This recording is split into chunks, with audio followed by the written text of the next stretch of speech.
All right, welcome back, guys, for your ninth and final round. For the last time today, I am Levi Lalonde, and I've got Cameron Cardwell with me, and Yo, we kind of brought one back here for the fans in this final round. Here, we're bringing a fan favorite here. He showed up in the numbers. Let's see if he can show up to the top cuts. Midoriya 2 in our left corner, and then on our right side we have Brandon Bueno, one of Omaha's finest, piloting Ojiro 2 this time on the Earth symbol. So it's going to be Ojiro's second appearance on the stream today, but a very different symbol. Going to be Midoriya's second appearance as well. Hopefully the disconnect curse has not made its way onto our new friend here, and we can see some clean cut series of games. yeah, we get to see Brandon getting to go first against Michael. And this is really going to be, can I draw a bunch of good cards? uh, Yeah. I need to draw as many good ones as possible to force my opponent to either attempt to aggress and kill me, or put up their dukes and survive my onslaught. Yeah, I mean, we got a really solid build for here from Buenos and some pretty nice aggressive pieces. One with nature and snack time say, hey, if I want to trade my entire hand to for sure beat the brakes off you on turn two quite a bit, it'll definitely happen. Like, right, if that's the line I want to take, that's a line that I now have access to. Meanwhile, Midoriya is going to be playing on the defensive here, and I mean, man, just look at all the Tim. Are you jealous right now? Look at all I the love Midoriya love right here. a lot of love. It's a lot of love. Me and this guy, we should get a beer for sure. Oh yeah, Trade our Midoriya stories. oh yeah. I think you guys would get along fantastically. He's got the sleeves. He's got the playmat. He's got it all going here. Now I will The say only thing we're missing, honestly, is a Chrome, it's true. right? We're missing the chrome. We're missing the chrome. Fake fan actually confirmed right Hey, here. man. I will say we don't have the mini Midoriya card protector that our previous fledgling number one had on the stream. True. Um, all right, Bueno going immediately with the back alley haymaker. Definitely one of the best ones to start with. Earth is certainly not lacking when it comes to the realm of really solid mid attacks to play. Correct. Yeah. I mean, the big stun 2 here is going to be pretty detrimental. And if we happen to find a mid block, like, it's going to be good, but we haven't committed any resources, so there's probably a higher low coming. Something like a Texas smash could come in and swing for just an absolute ton of damage. Yeah. Oh, the any means necessary discard here is very, Love it. very, very cool. Love it. We have plenty of discard outlets in a deck like this. I imagine there's Texas Smashes in here as well. Really, really cool to see a lot of these things coming together here to just make a lot of really, really big stats for absolutely free. Yeah, I am nervous about where this turn is going to go for poor Deku here. It is possible that Ojiro just, you know, breaks him like a board. Yeah, we're looking very, very committed out here on Michael's side of things. He's gonna be kind of at the mercy of Ojiro's aggro. As we said, One with Nature and Snack Time are gonna come down and say, hey, look, if I really don't want you to block this move, you're not gonna be able to block this move. Yeah. Let me chat asked what the records for these two players were. So let me go and find it. Yeah, this is table 21. So they're kind of right in the middle. Have to imagine this is more than likely a win and in scenario for these guys. But Looks like we're 5-3 for Brandon Bueno. And then looks like also 5-3. So with decent tiebreakers, we could squeak in at like 50 or 50 at 32nd. But it is a far shot for sure. yeah, I'm no mathematical expert, but I've been told that because of the slightly smaller sample size of this event, there might be a couple X3s down at the very bottom of the top bracket. So we shall see. We shall see if this can prove to be the stage for one of these two guys to stand on at the end of things. Correct. Yeah, absolutely. Yeah, we have a low attack coming in that gets even bigger, even faster. We could not make a block happen, and I cannot read life totals. No, this that phone is very blurry. Yeah, that phone is very blurry. Super hard for me to tell. Be The 5, 6, 7 damage. I think so.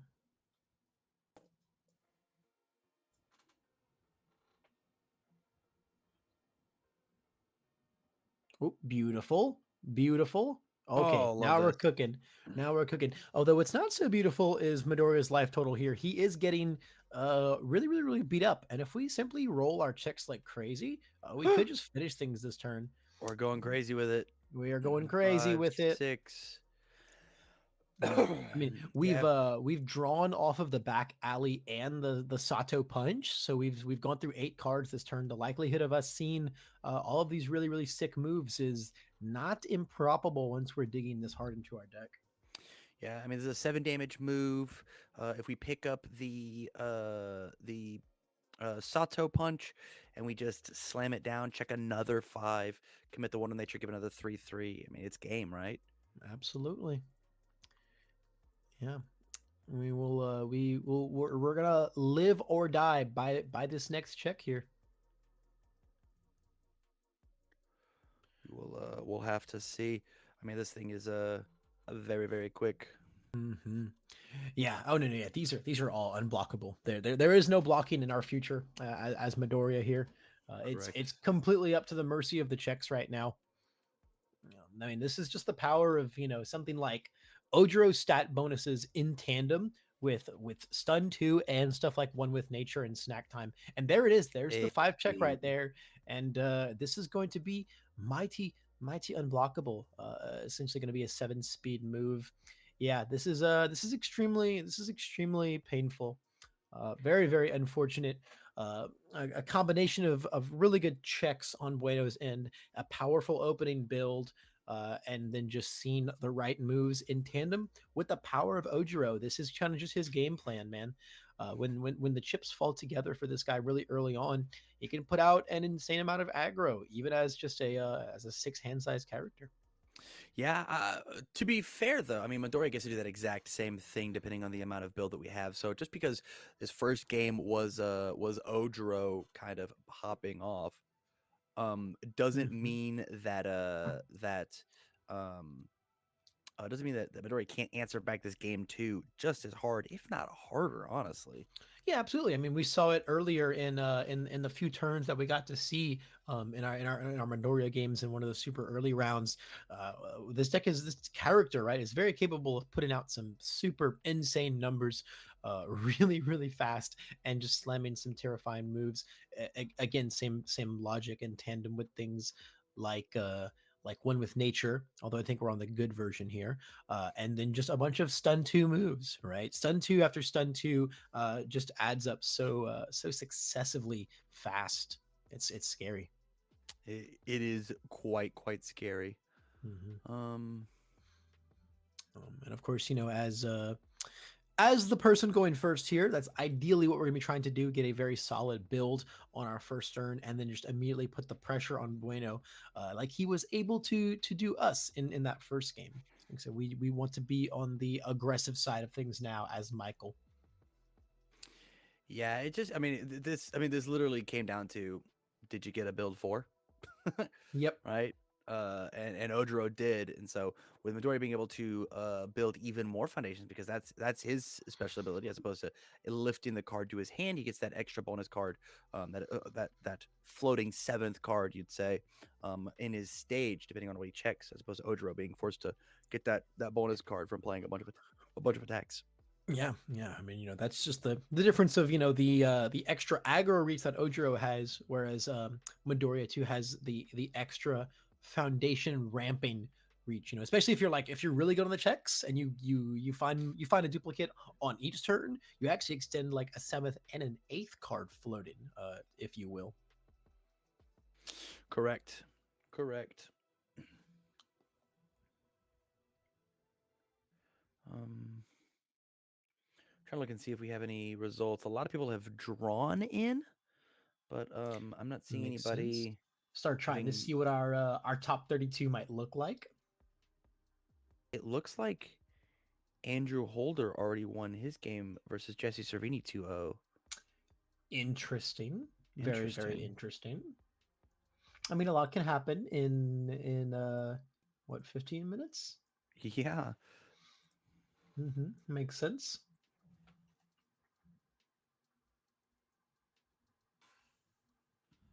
All right. So we've got Midoriya opting to go first, I assume.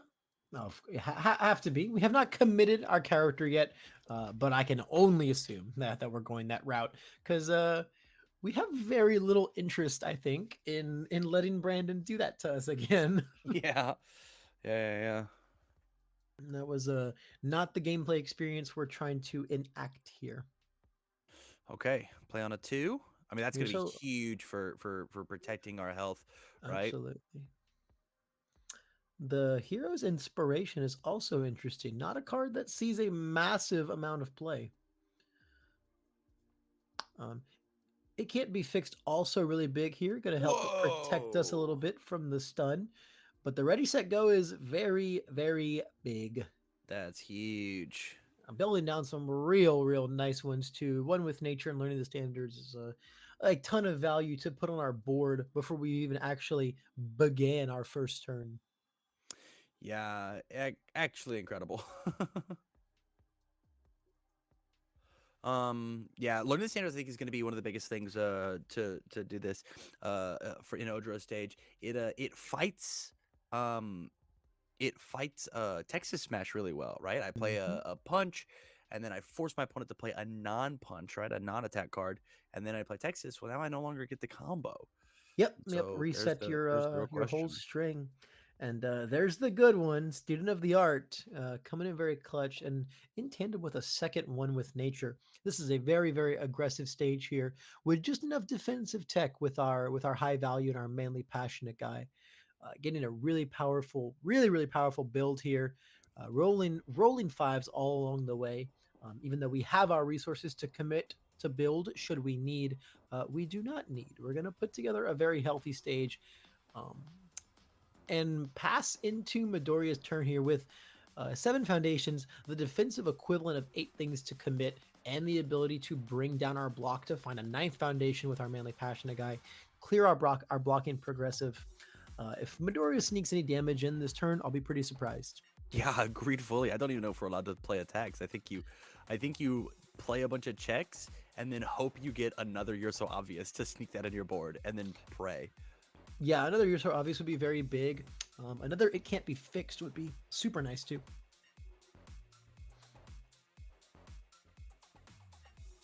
Wow. From here, we're deep in the tank as Midoriya. Do I aggress? Do I build? It's You so have hard to Student aggress of the here. Art out, which means if you have Student, your next turn you could just find 45 damage casually. Yeah.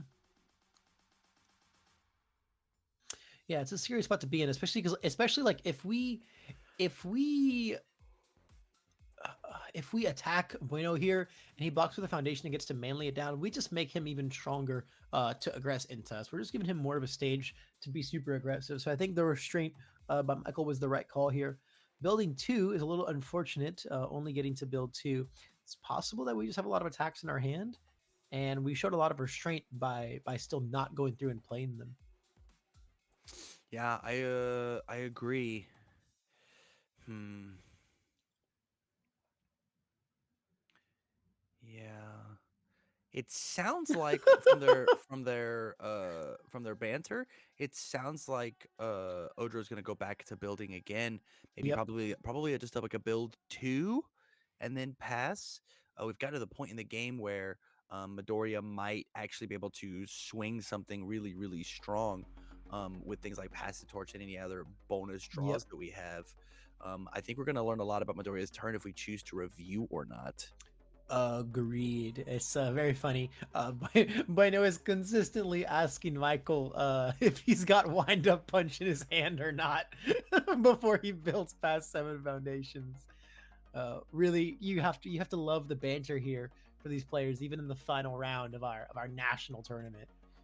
There's the back alley Yeah. haymaker. Now we did bring down our own. It can't be fixed, right? As Bueno here, and I mean with our own. It can't be fixed for Bueno, and the likelihood of blocking with a mid block foundation and then building it down. We are risking giving Bueno 2 more foundations to aggress into us with next turn by swinging into him. So we better make these attacks count. Yeah, we definitely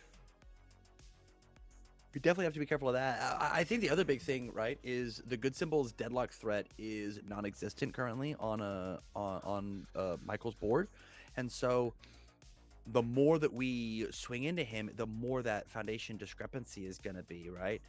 You just built him one off of the stun. You're going to build one off of the manly. I mean, having the difference between going into your turn with 9 foundations and going into your turn with 11 foundations as Ojiro means that maybe we get to pass one more attack. Yeah, I mean, we get to pass probably as many attacks as we draw next turn, realistically speaking. especially in tandem with things like Student of the Art. You know, our aggressive potential is going to be really, really off the charts. Yeah, I think it's actually like a little crazy to want to push a lot of stats on this, but it might be, man, it might be the right play. Man, blocking this 1-mid block is huge. It's huge. Yep. We get to manly it down now if we so desire, and now this is really, really rough here for Michael, man. We've committed 2 foundations to let our rival build 2 foundations, right? Yeah. Yeah, we didn't find any damage through. It's, you know, we're not draining momentum. We're not progressing our game. We're sacrificing the progression of our game state to progress our rival's game state. And when our rival is in such a position to backswing us with so much aggro power, even if we just stop swinging now and we start building, those 2 foundations we've already committed aren't coming back anytime soon. Yeah. That is true. Do you keep swinging? Do you pump the brakes? He says we keep swinging because we got that wind-up punch. We love Opting this not wind-up punch. not to respect Brandon's wishes to not play the wind-up punch on him. The second he does respect 3, him though, enough to check him a 3, though. Yeah, the second 3 coming in. This is only going to be a 5 diff, thankfully, because of wind-up punches text, due to the rival having 8 or more foundations, but still not where we want to be at all. Because like not only are we checking attacks, which sucks because we're committing like our whole board now, we're also not checking foundations so that we can use our character to commit and build them in. 100%. You know, we're actively losing out on a big part of the value of our character, which is that ramp, simply because our checks are not agreeing with that playstyle right now.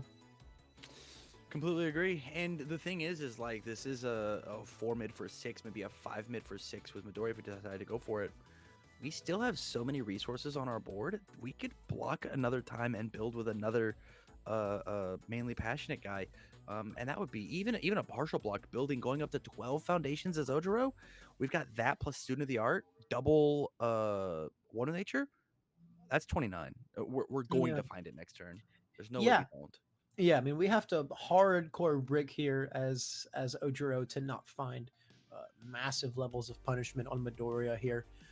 It kind of just feels like we started this turn in a bit of a hole, and we've only dug ourselves deeper as we've tried to play our cards. Yeah. Bueno says, I can block this. And he chooses not to, though. He says, I can block this, but I don't want to. Mm-hmm. Plays another one? What? Texas? What? There's no shot we play another one. We didn't discard a card with Midoriya. We have to build. It's either you do find 21 right now or you build. Those are the 2 options. And I don't think we can find 21 when almost every move in our deck is still extremely blockable.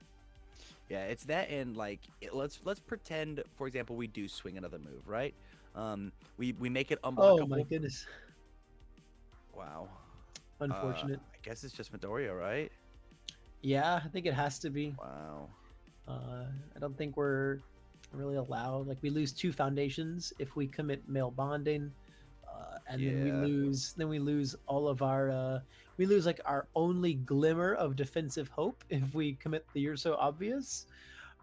Yeah, and I mean, like you said, the only out really here is Bueno just hardcore bricking, but We didn't we even had review. yeah we had what 3 or 4 cards in hand. I think no 3 cards in hand, and Either 2 or 3, I think.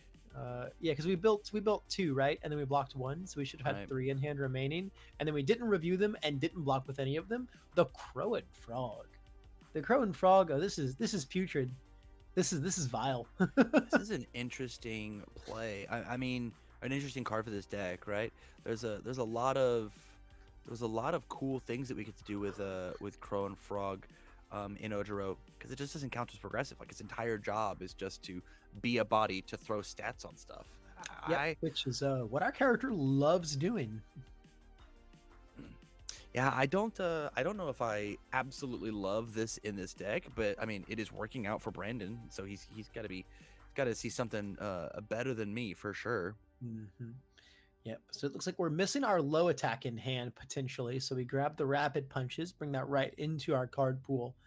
And then now we get to give +2/+2 to our Crow and Frog. We get to play another move on 0 progressive difficulty. That move is going to get +3/+3. We get to pick up one of those moves, probably the punches, play it on a 4/5 because our Crow and Frog ignores. It's going to get +3/+3. There's just a lot of it's a lot of +3s/+3s.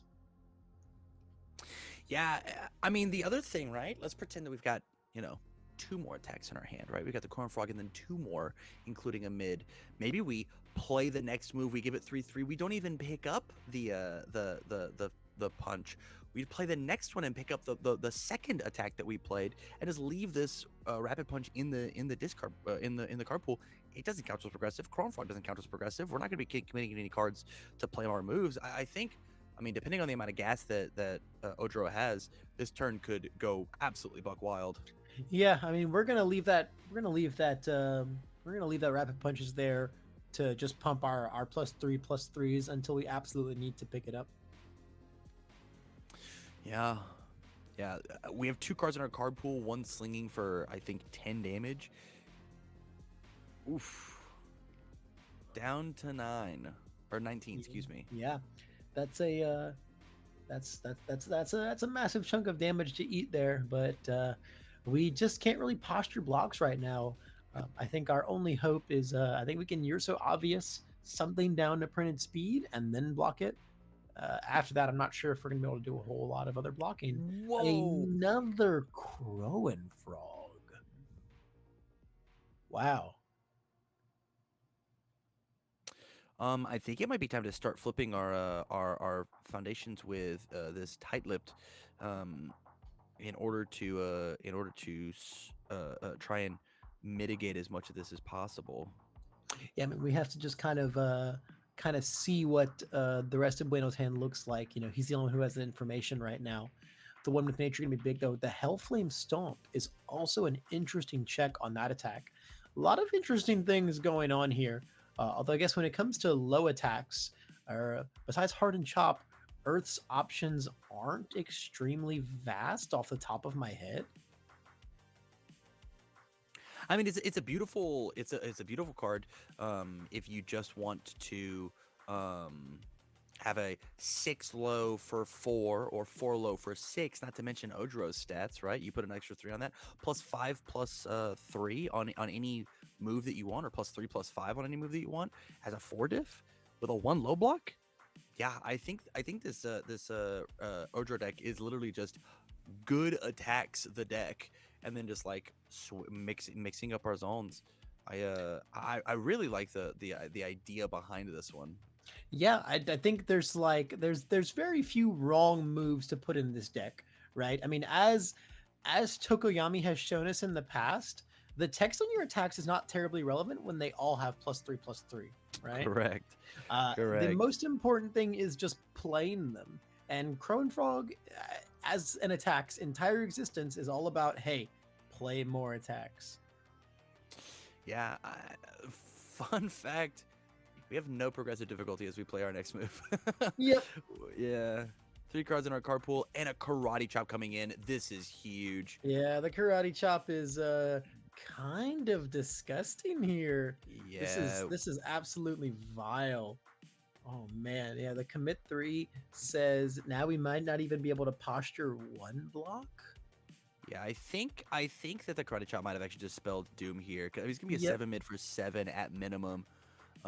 8 damage with the flip. 9-10 if we want to. We get to pick up one of the rapid barrages, and then it's on a 5. It's unfailable. Yeah, Yep. this is curtains. This is it. Mm-hmm. Yep. I can see now why we said nope. I'm holding all 3 of these cards. You won't We catch me dead blocking an attack, Michael. do get to respond with it can't be fixed, but I don't think that's enough to save us. No, it's not enough to save us. We are blocking this on an 8 best case scenario. After all is said and done, 1 singular ready foundation is not going to be enough to posture any kind of a block here. Right. I mean, we It's pick up the 4 diff now, right? Like, there's no reason not to. more than likely, unless we just have more in our hand. Like if we, we can just pick up the punches and then it's pretty much over. Like I said, there's not really any wrong way at this point to finish this string as bueno. The only reason we wouldn't pick up is because we probably already have another one in our hand to Right. find lethal with. Pick up the karate chop at that point, right? Yeah, and replay that. That's the cool one. That's the cool one to replay. Yo, he said I don't even need that one. I've got so many attack Yep, cards. nope, don't need it. Man, how we went into this turn holding 4 cards in our hand, and Wow. the raw stats of Ojiro just said we actually don't get to block a single thing. This is the 5th attack in our card pool, and we did not commit a foundation to play it. Yeah, Yep. this is plus ultra or bust, and I still think it kills on the partial. I mean, this is gonna get to 10 damage for. Yep. He showed us we had 6 attacks. Yep. Sometimes, as the 6 hand size character, you just rip 6 attacks. You know what I'm saying? Whoa! He's Yeah. nuts with it. He just Talk showed us that he was about- able to play 7 attacks as a 6 hand size character. What is going on? Yeah, I mean, this is the power of Ojiro, right? Obviously, any aggro character drawing 6 attacks is going to get quite a lot done, but Ojiro really showing how he can bring out the best of those moves, stats after stats after stats. Again, as we were debating, these very unassuming moves, not doing a whole lot of action on their face, is irrelevant because they just allow you to play more and more attacks as you progress through your string. And the more attacks you like, once you hit the 3rd attack, the 3rd different zone in your pool, every attack you just play is such massive value as Ojiro because, man, +3/+3, that's a lot of moves. And he looks good in the uniform for sure. He does look good in the He uniform. looks It's a good. yeah, it's a good uniform. He's been training. He's been training. I wonder how long Brandon Bueno had to spend in the dojo to figure out the secret ancient technique of drawing 6 attacks as your 6 hand size character. For sure. Well, hey, we're gonna go ahead and we're gonna cut to a small commercial break. We are going to see if we can find any games that are in between matches. That one was pretty quick. We were about 30 minutes long. But this is the last round. This round matters a lot. So if we don't find one because we don't want to disrupt the players, hold out. We will announce top cuts as soon as we are done with the round. But we promise we will do our absolute best to find us a match. So don't go anywhere. We'll be right back.